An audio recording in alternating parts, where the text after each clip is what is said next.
On Friday, the Bureau of Labor Statistics reported a major job spike of 235,000 jobs in February, dropping the unemployment rate to 4.7%. According to CNBC, the good news didn't stop there. Average hourly earnings bumped 2.8% on an annualized basis, construction jumped by 58,000 jobs, and manufacturing added 28,000 jobs. The U6 unemployment rate, which includes the underemployed, is now at a recent low of 9.2%. Fully 326,000 new full-time positions were added to the market. So, why the boom? Analysts say that Trump's election is indeed the reason. But it's not just President Trump's election. It's the fact that Republicans hold Congress as well and are looking to pare back regulations. While the media focus on Trump's Twitter imbecilities, the markets are far more focused on the fact that a predictable economic backdrop has finally been created for the market. Now, a few caveats. The labor force participation rate decreased in February, but it remains historically weak at just 63%. We would have to gain about 10 million new jobs in order to maintain this unemployment rate with the same labor force participation rate we had in 2000. It is important to recognize that despite the weakness of President Obama's economic recovery, Trump did inherit a growing economy and one with significant breakout potential. You can't ignore the same unemployment statistics you used to rip Obama and retain credibility. You can't cite the stock market as evidence of Trumpian genius if you ignored it for 8 years under Obama. Trump and his allies have touted the stock market jump since his election, but the reality is that the stock market boosted significantly and continuously during the Obama years. President Obama's recovery was the weakest in modern American history, but that's because his job-killing regulations and penalties on investment drove people to sock away money and invest in stock buybacks rather than investing in new research and development or hiring. So how robust is the market's confidence in Trump? We'll find out in the next few months as the Federal Reserve hikes interest rates, as Congress struggles to move forward with a tax restructuring. We'll also find out if the systemic problems plaguing the job market, new technology replacing jobs, the movement toward the service-based economy rather than manufacturing, if it somehow bucks all the long-term trends for the last decade and a half. That's unlikely in the years to come. But there's no question, markets are more confident than they've been for 8 years because finally they believe they won't be hit over the head by an unexpected economic sledgehammer from the left side of the aisle. I'm Ben Shapiro. This is The Ben Shapiro Show.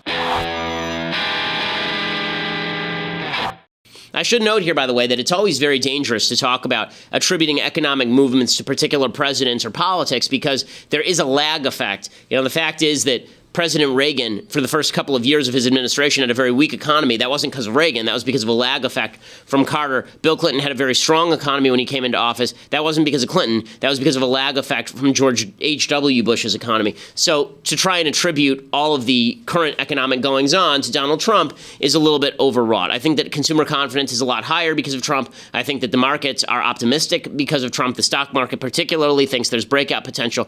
But everybody needs to hold off a little bit before attributing all sorts of great God genius to Trump because the markets are doing great. Because the fact is, it's not quite that simple.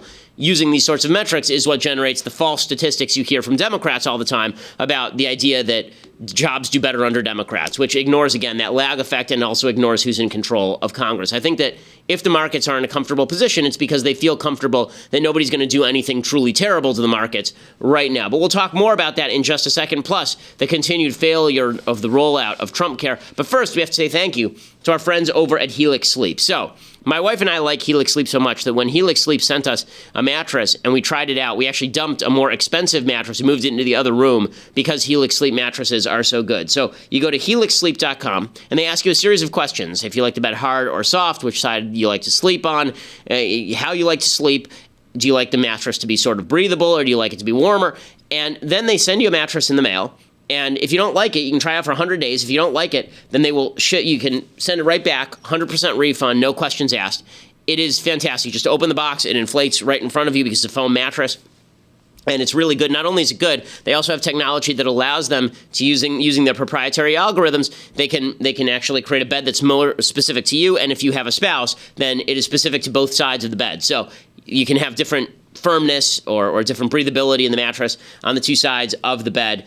Really, they're fantastic. HelixSleep.com. I'm somebody who doesn't tend to get as much sleep as I should, so when I do sleep, I want it to be comfortable. Helix Sleep makes that happen. HelixSleep.com/Ben. You get $50 off your order right now. HelixSleep.com/Ben. Get $50 off your order. It's also cheaper than competitive marketing firms out there. If you went to a mattress store, it's a lot more expensive than going to HelixSleep.com, and Helix Sleep is better than they are because it's personalized to you. HelixSleep.com/Ben. Get $50 off your order. HelixSleep.com/Ben. Make sure you use the /Ben so that they know that we sent you, and also so you get that discount. Okay, so the big story continues to be the rollout of the Obamacare repeal and replacement, Ryan Care, Trumpcare. As I said yesterday, I'm calling it Trumpcare, and the reason that I'm calling it Trumpcare is specifically because we called it Obamacare. We didn't call it Pelosi Care or Schumer Care or Harry Reid Care. It was called Obamacare, so now this is Trumpcare. So the rollout of Trumpcare is going poorly.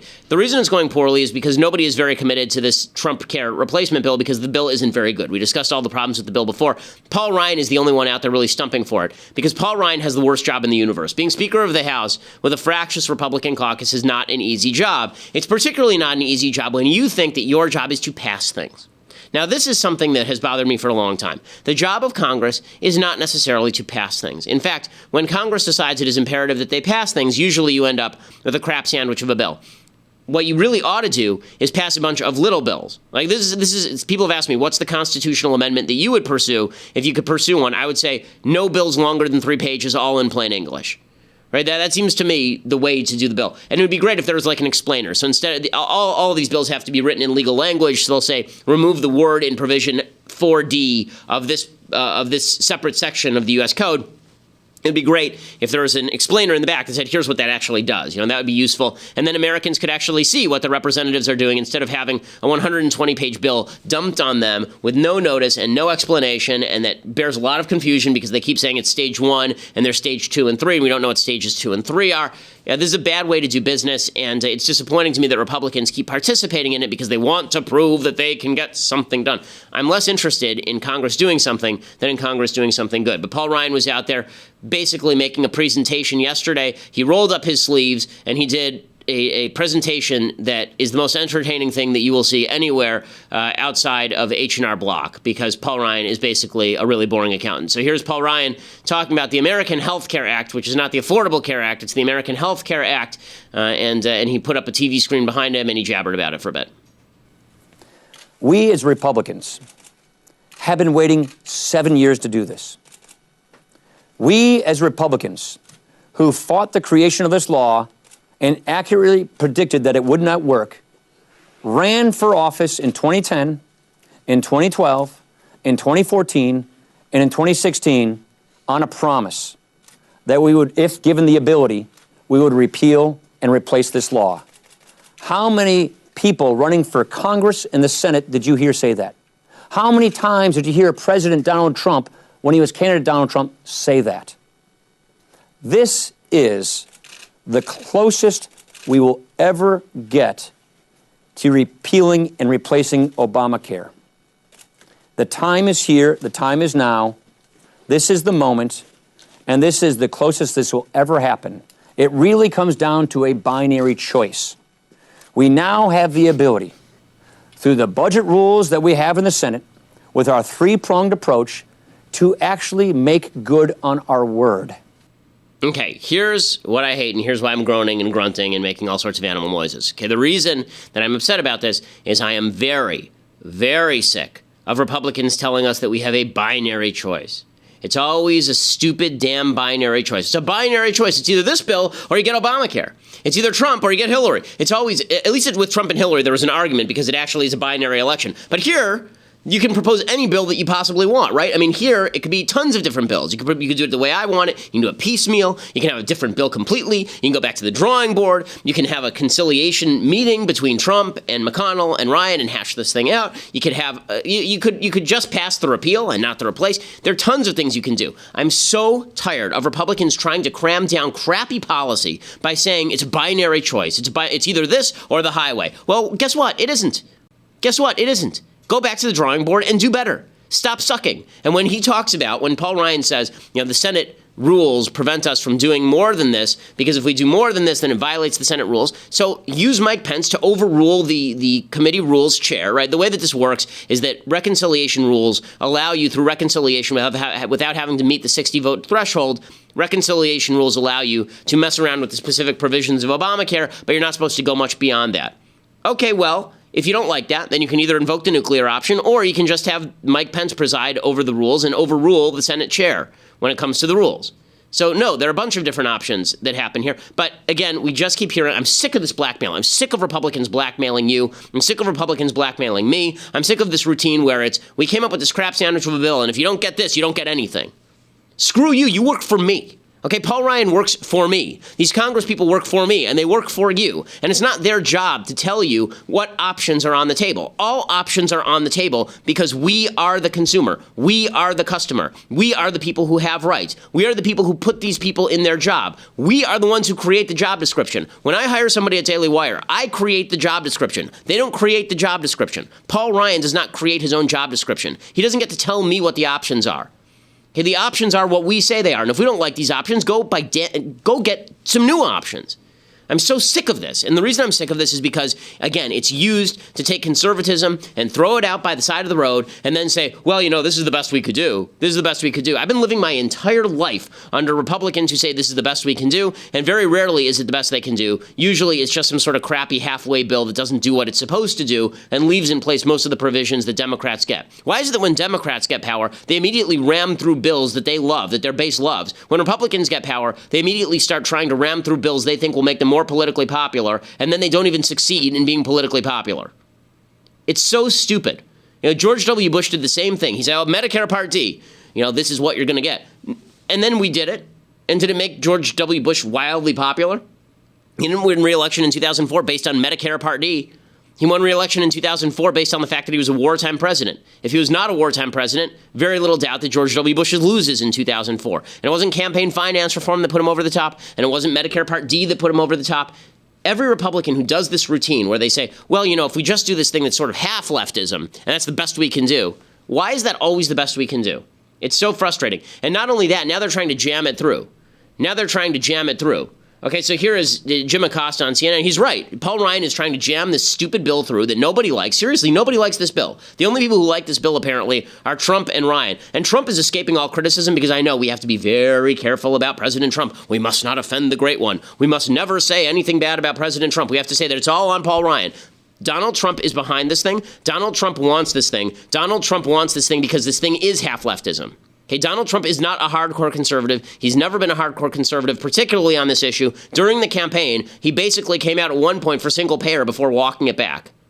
So this idea that this is all Paul Ryan's fault is just a bunch of asinine nonsense. If Paul Ryan put in front of him a bill that just repealed Obamacare, there's no guarantee that Trump would actually sign it because he'd be afraid that there'd be blowback for all the people who would, quote unquote, lose their insurance under Medicaid from Obamacare.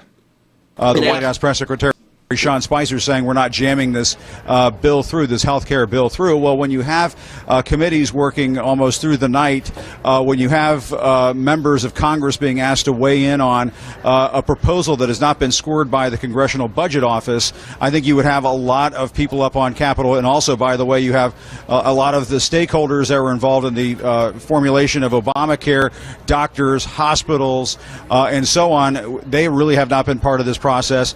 That pretty much meets the definition of jamming things through, Brooks. So the White House may be saying we're not jamming it through, but they are jamming it through at this point. They want this on a fast track because they know how incredibly difficult this is going to be with so many. CNN is wildly biased, and they are. And Jim Acosta is wildly biased, and he is. But what he's saying here is actually true, okay?